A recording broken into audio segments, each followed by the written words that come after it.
Compañeros, es un gusto saludarlos, estar nuevamente con ustedes, aunque sea a través de esta vía. Vamos a poner la presentación que es para reponer la clase que perdimos este sábado, ¿verdad?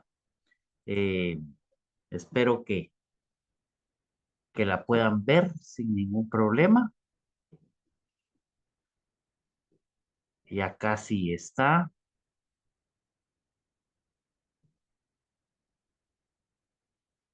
Bien. Hoy vamos a ver lo que es la lengua y la semiósfera. Ya hablamos un poco de la semiósfera en cursos anteriores.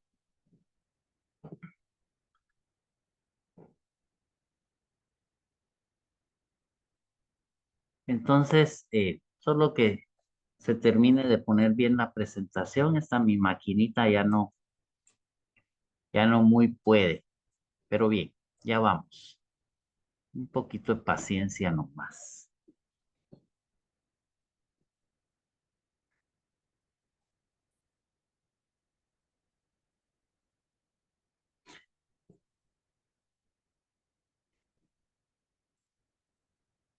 Bien, dijimos lengua y semiósfera, ¿verdad? Que vamos a ver que la semiósfera es donde se produce eh, la cultura, ¿verdad? Aquí vamos a recurrir nuevamente a nuestro concepto de abstracción, ¿verdad? Porque la semiósfera es una abstracción, ¿verdad? Pero bueno, sabemos que la realidad tal cual no la conocemos, sino que la realidad se nos presenta siempre a partir de signos que de ella hemos construido para poder conocerla. Conocemos la realidad a través de los signos. Accedemos a ella por medio de conceptos abstractos que la traducen y la perfilan, ¿verdad? Entonces, cuando hablamos de semiósfera, al referirnos al mundo dentro del cual interactuamos con los demás, y oiga usted, producimos cultura. Entonces, ¿qué es la semiósfera? Es ese mundo donde interactuamos con los demás y en esa interacción se produce la cultura.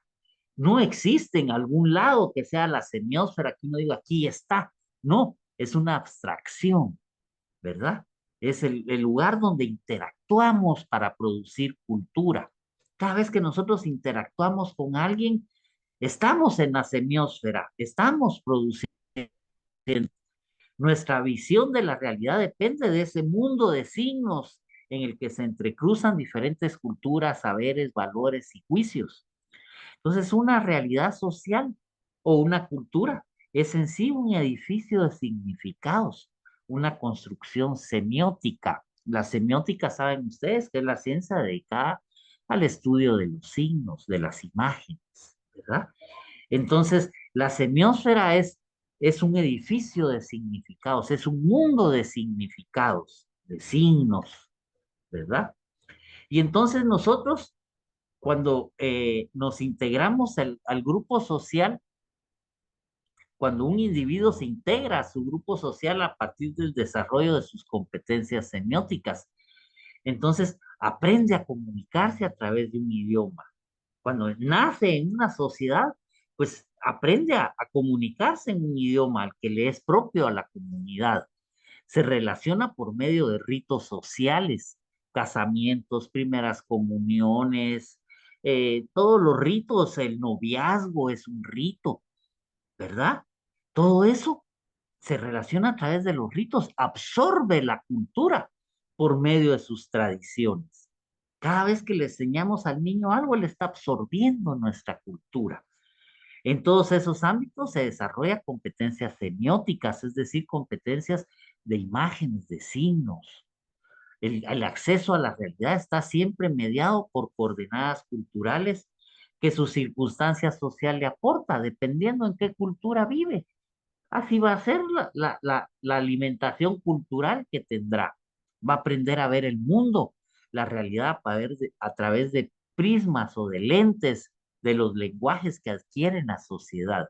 Cuando vivimos en una sociedad adquirimos lenguajes, no solo nuestra lengua, sino que otros lenguajes que entendemos y practicamos, lenguajes, señas, de gestos, etcétera, ¿verdad? Aunque el desarrollo ulterior permitirá consolidar o modificar la cultura inicial. Es decir, yo nazco entre una cultura, ya después cuando tengo conocimiento y todo, puedo modificarla, ¿verdad? Pero esta cultura me va a servir siempre como punto de partida. Entonces los diferentes lenguajes se interrelacionan y es imposible separarlos en la práctica. Nosotros cuando hablamos no solo estamos usando la lengua, sino que estamos usando otros lenguajes, el lenguaje corporal. Cuando hablamos movemos las manos, movemos el cuerpo, hacemos gestos con las caras, ¿verdad? Y todos estos son signos que nosotros estamos comprendiendo. Estamos sumergidos en un continuum semiótico, ¿verdad? Es decir, las palabras solo pueden significar algo a hablantes que comparten elementos culturales. Si alguien no entiende una palabra es porque no está en mi ambiente cultural, ¿verdad? Esos elementos culturales abarcan el dominio de una gran cantidad de códigos y de sistemas de semióticos, ¿verdad? Una caricatura, un programa de televisión, un oficio religioso. Dentro de todo eso encontramos códigos y signos que vamos descifrando. Acordemos que cualquier código se nutre de otros con los que comparte la semiósfera de cada individuo o grupo. Entonces la semiósfera es el espacio semiótico fuera del cual es imposible la existencia misma de la semiosis. No entendemos, no habrán imágenes, no habrán signos fuera de la semiósfera. Es en la semiósfera donde interactuamos, donde están todos los lenguajes, todos los signos, ¿verdad?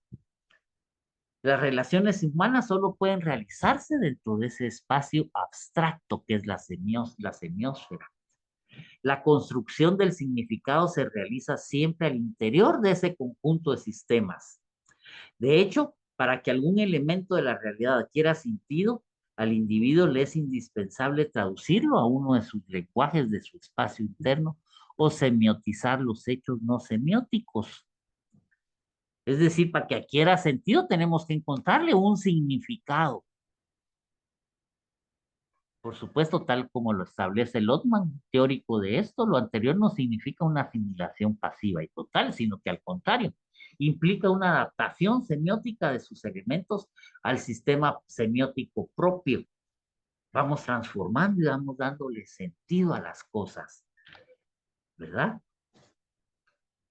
Veamos ahora cultura y socialización, cómo es que se mezclan estas cosas, ¿verdad? Dado que el individuo se inserta en un mundo cargado de significados, estos le ofrecen ya una visión particular de la vida y la realidad. Es decir, usted nace dentro de una cultura ya dada, ya hecha.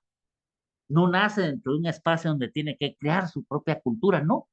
Ya está dada la cultura cuando usted nace, ¿verdad? Le ofrece una visión particular de la vida y de la realidad, esa cultura en la que usted nace.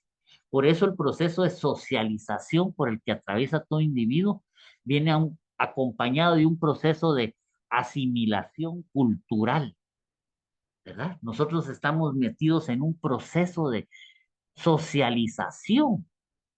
La sociedad nos está dando significados, jerarquías, relaciones, y eso lo vamos asimilando, ¿verdad? Poco a poco. Entonces, la socialización es el proceso por el cual cada individuo, mientras crece y satisface sus necesidades vitales, adquiere los significados que su comunidad, amplia o restringida, utiliza para desenvolverse en el escenario que habitan. O sea, le traslada ideas, códigos, costumbres, valores, técnicas, artefactos, comportamientos, actitudes, formas de sentir, estilos de vida, normas de convivencia, estructuras de poder, ¿verdad? Este es papá, este manda, este es mamá, esta manda. Usted es hijo, usted no manda, ¿verdad? adquiere todo eso significado para él. Es la herramienta central para que las nuevas generaciones incorporen las adquisiciones acumuladas durante el proceso de humanización de la especie, es decir, la humanidad traslada su cultura a los nuevos miembros, ¿verdad? La socialización es esa, es el traslado de la cultura de una generación a otra, ¿verdad? Eso el proceso de socialización es básicamente conservador, ya que se limita a transmisión de significados ya establecidos y dados como buenos. Es decir, usted nace en su familia, le enseñan el respeto, le enseñan la obediencia y se lo dan como cosas buenas, ¿verdad? Porque ellos ven que eso es bueno, eso es lo que tiene que enseñar. Entonces, en cada sociedad se crean grupos de poder, ¿verdad? Y estos detentan no solo el poder económico, sino con ello el poder cultural. Así como en las familias los papás deciden, en el país deciden los grupos económicos. Y ellos no quieren que cambie la cosa porque ellos están bien, ¿verdad? Entonces, al final ellos vienen diciendo, decidiendo, mejor dicho, qué es bueno y qué es malo. Y entonces la transmisión de la cultura o la socialización se convierte en un proceso legitimador del status quo. Es decir, yo les enseño a las nuevas generaciones a que lo que ya está bien. No se metan a cambiar las cosas. Si así están bien, así caminan bien, ¿verdad? El proceso de socialización es conservador, no quiere que las cosas cambien, ¿verdad? Sin embargo, lo nuevo cuestiona lo viejo siempre, naturalmente. Los grupos de poder procuran la imposición abierta o no abierta o encubierta de un modelo cultural, de una forma de ver la vida. Los papás quieren que nosotros veamos la vida como la ven ellos. Y nuestros abuelos querían que nuestros papás vieran la vida como la ven ellos. Y nosotros vamos a querer que nuestros hijos vean la vida como la veo yo, como la vemos nosotros. Sin embargo, este modelo, estos significados se ofrecen como la forma más plausible de concebir la realidad, es decir, la mejor forma de concebir la realidad. Y entonces se garantiza que esta no sea cuestionada ni transformada, sino que ¿para qué lo van a cambiar si esto es bueno? Pero cuando un ser humano toma conciencia del carácter ideológico parcializado de los valores culturales, está en la posibilidad de vislumbrar alternativas a los mismos, es decir, cambios. Cuestiona las estructuras sociales existentes. Dicen, no, pues aquí no nos dan libertad de expresión, aquí solo creen que hay hombres y mujeres, que hay un montón de sexos más. Pues, es decir, empiezan a ver que las cosas no son tan bien como piensan los mayores, digamos. Identifican los intereses que existen en su base y proponen mejores alternativas para ellos. Obviamente esto es nocivo para los grupos que detentan el poder. No, ¿cómo va a ser que homosexuales estén en el gobierno? ¿Cómo va a ser que lesbianas hagan esto? ¿Cómo va a ser que las mujeres protesten así?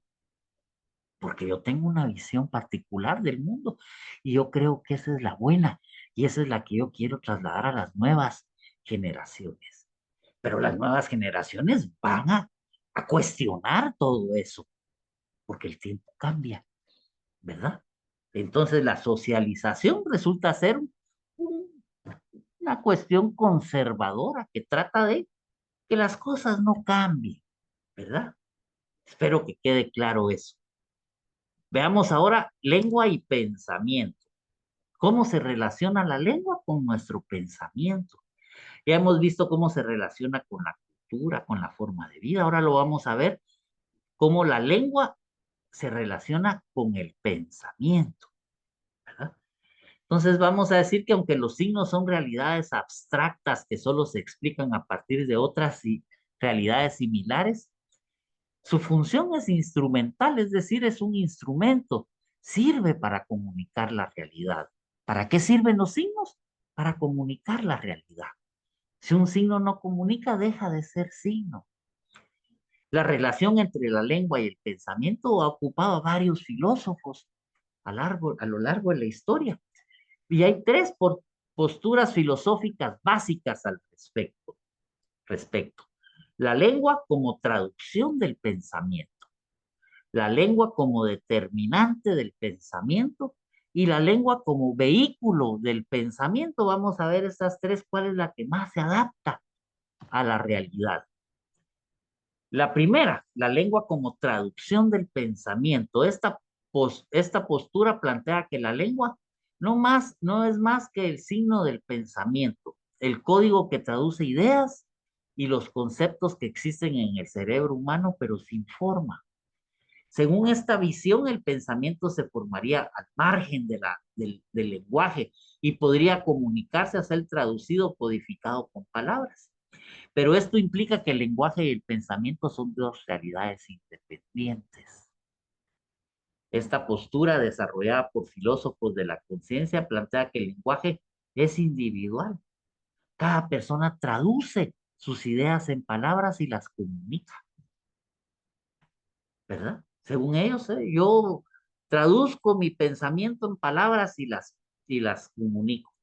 Pero esto tiene varias críticas. La principal es su carácter subjetivo. Si cada individuo traduce su propio pensamiento en palabras, sería pero dificilísimo coincidir con los demás. Es decir, aquel pensamiento que yo lo trabajo en palabras, otra persona lo va a traducir diferente.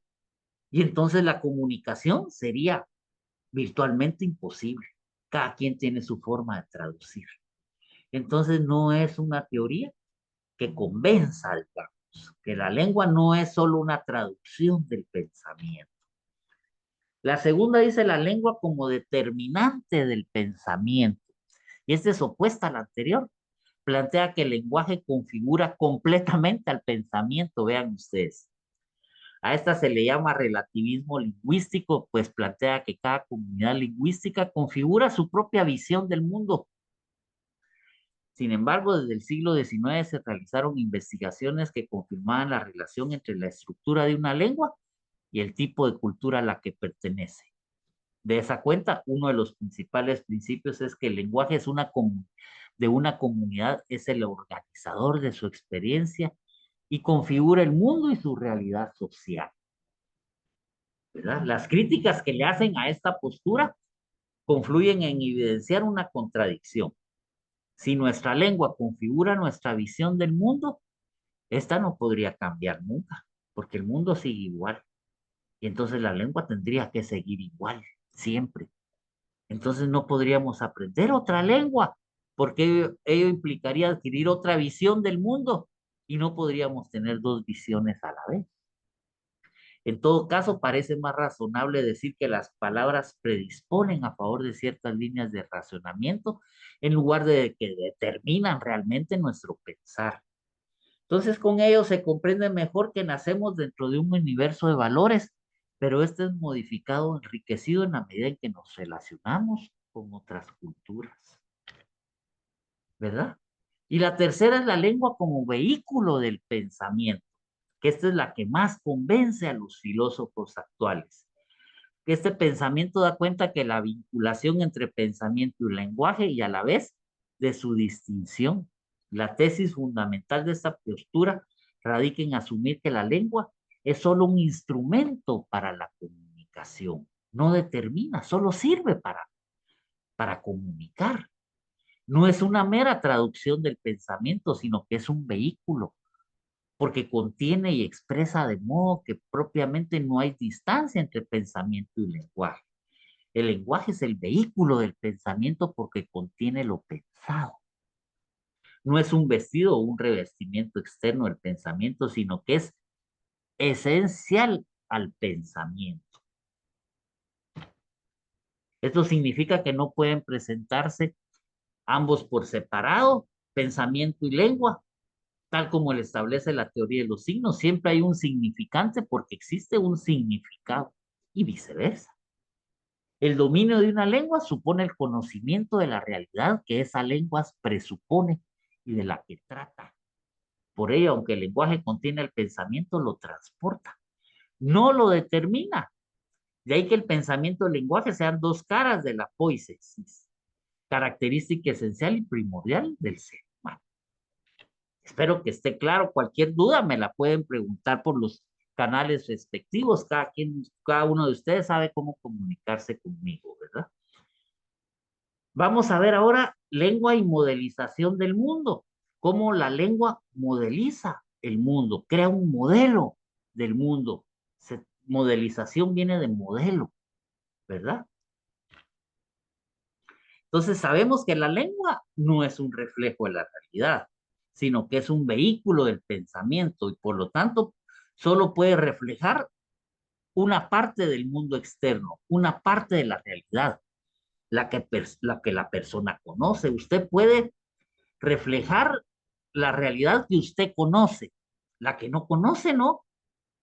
La realidad es tan grande que nos es imposible conocerla toda. Conocemos una parte y esa parte la conocemos gracias a nuestra lengua. Por eso es que cada individuo conoce solo algunos aspectos de la realidad, nunca todos. Pero esos conocimientos que obtiene le hacen construir en su mente un modelo del mundo.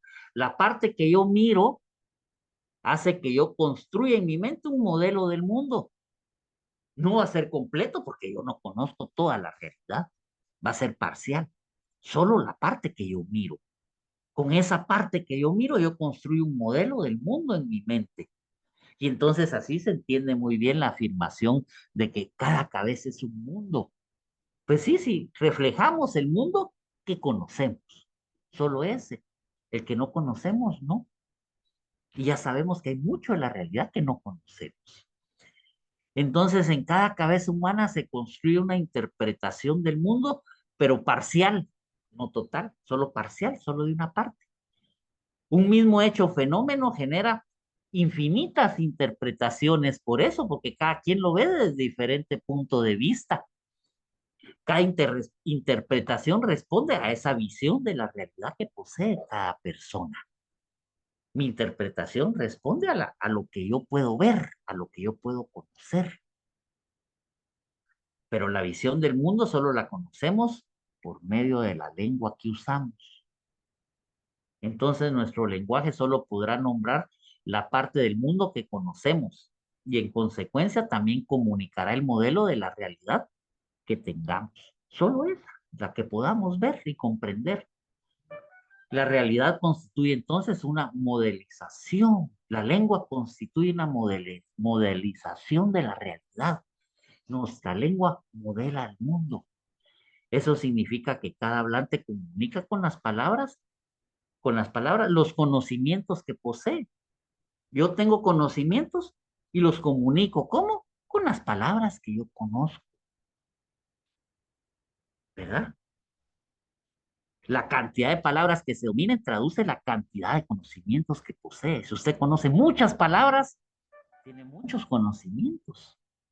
A más dominio de vocablos, mayor desarrollo de ideas y viceversa. Por eso es tan importante leer y conocer nuevas palabras y su significado, porque entonces a mayor dominio de eso, mayor desarrollo de ideas, ¿verdad? Ahora bien, una persona solo posee los conocimientos que su lengua le permite conocer. Eso significa que no existen conocimientos sin palabras o signos que los comuniquen. Si no hay conocimientos con palabras, es como que no existieran. Los límites del conocimiento de una persona se evidencian en el lenguaje que utiliza. Usted ve a las personas que no saben leer y escribir y no dominan más que 20, 30 palabras. Entre más palabras domine usted, mejor, ¿verdad? Cuando se adquiere un conocimiento nuevo es necesario aprender también una o nuevas voces nuevas. Entonces, entre más palabras, más conocimiento, ¿verdad? Si esto no ocurre, es necesario asignar un nuevo significado a la palabra que ya se utilizaba, pero de diferente manera. Es decir, ahora la palabra ratón la utilizamos con un nuevo significado, diferente al que tenía antes, que era un mamífero chiquito roedor. Ahora es un aparato de la computadora. Cuando empezamos a estudiar lógica, necesitamos aprender palabras nuevas, como silogismo, falacia, premisa. Al conocer estas palabras, empezamos a conocer su significado y a su vez a dominar la lógica, ¿verdad? Pero las palabras son sociales. No las crea y la utiliza un individuo a su antojo. Las comparte socialmente.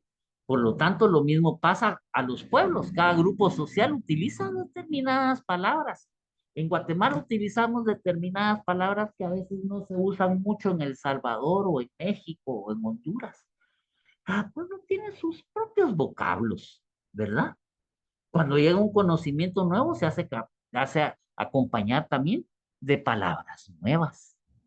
Ahora, por ejemplo, se habla de chatear, de un sitio en la web o de utilizar un ratón. Esas palabras y frases eran imposibles hace, ¿qué? 20, 25, 30 años atrás. No se sabía que era un chat, ¿verdad? Una palabra nueva, un nuevo significado. Y eso agranda su conocimiento. Entre más palabras conoce, más sabio se vuelve usted. Conoce más, ¿verdad? También ocurre con grupos más específicos en diferentes estratos sociales. Las palabras que utilizan las maras de barrios marginales de la capital no las va a entender un ejecutivo de una gran empresa, ¿verdad? Quien vive en una ciudad desconoce las diferentes especies de plantas que crecen en el campo. Cualquiera de nosotros que vivimos en una ciudad podemos decir fácilmente, todo esto es monte, y con esa palabra monte englobamos un montón de especies de seres vegetales que no les sabemos el nombre y les decimos monte. Pero un campesino sí sabe diferenciar bien cada una de esas especies y conoce su utilidad y sus características. Él nos puede decir, este es eh, culantro, este es perejil, este es sapio y sirve para esto y sirve para lo otro, ¿verdad?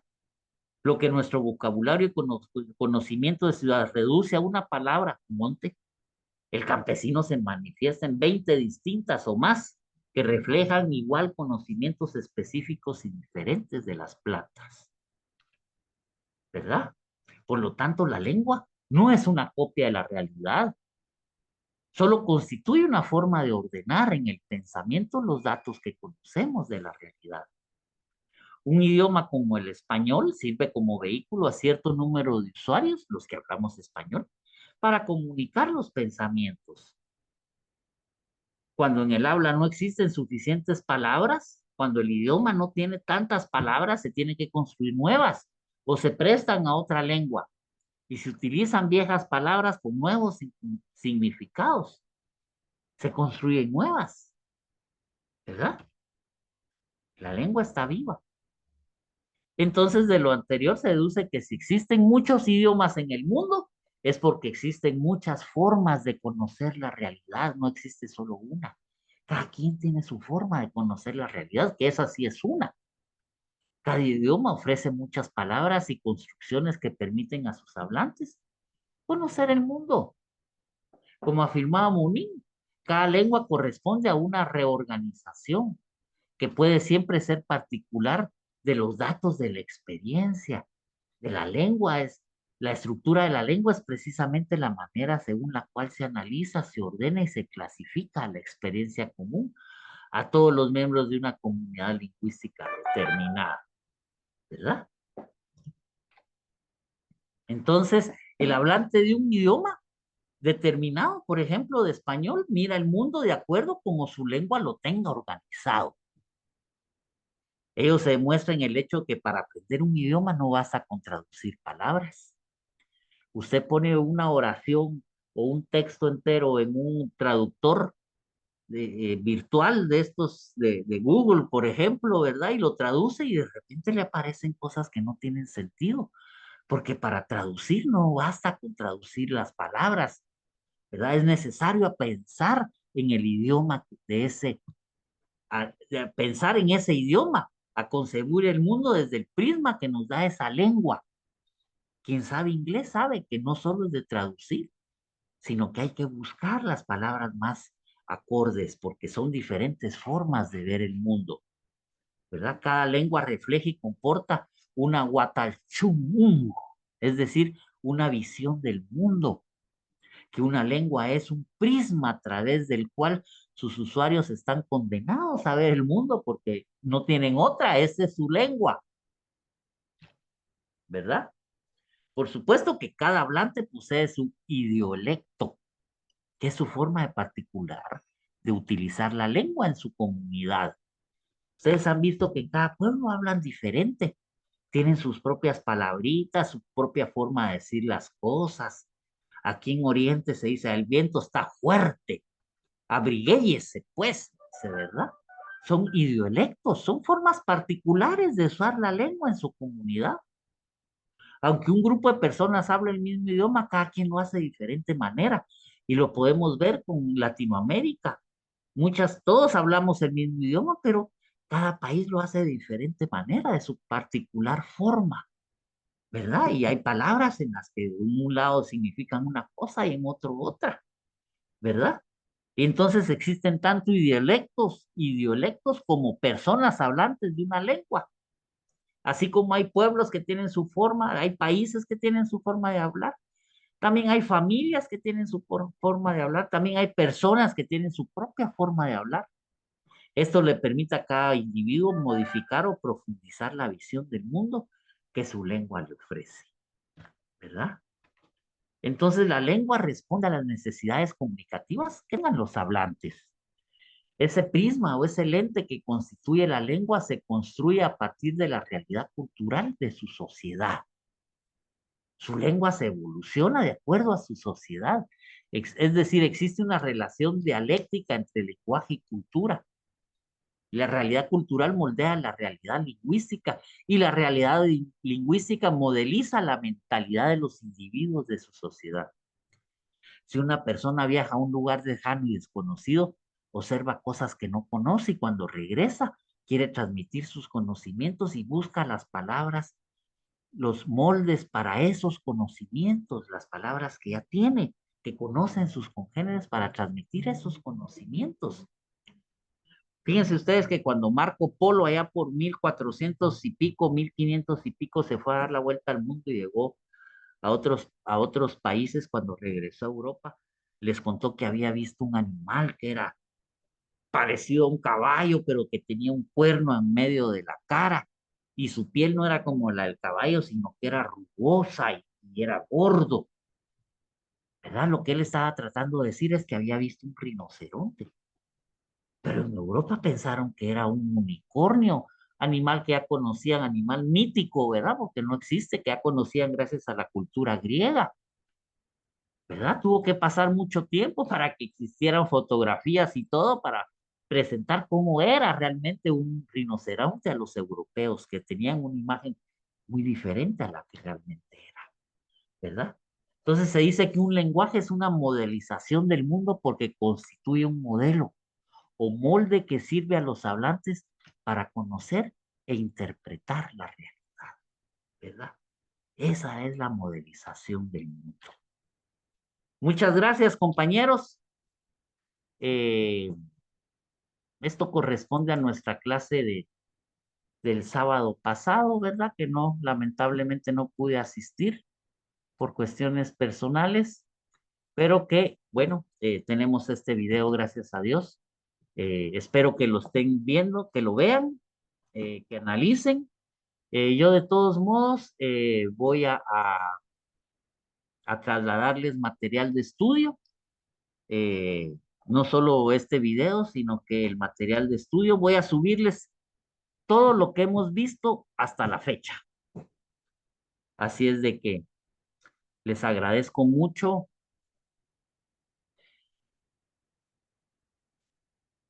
Ay, Dios, su paciencia para, para esta presentación y espero verlos entonces el sábado.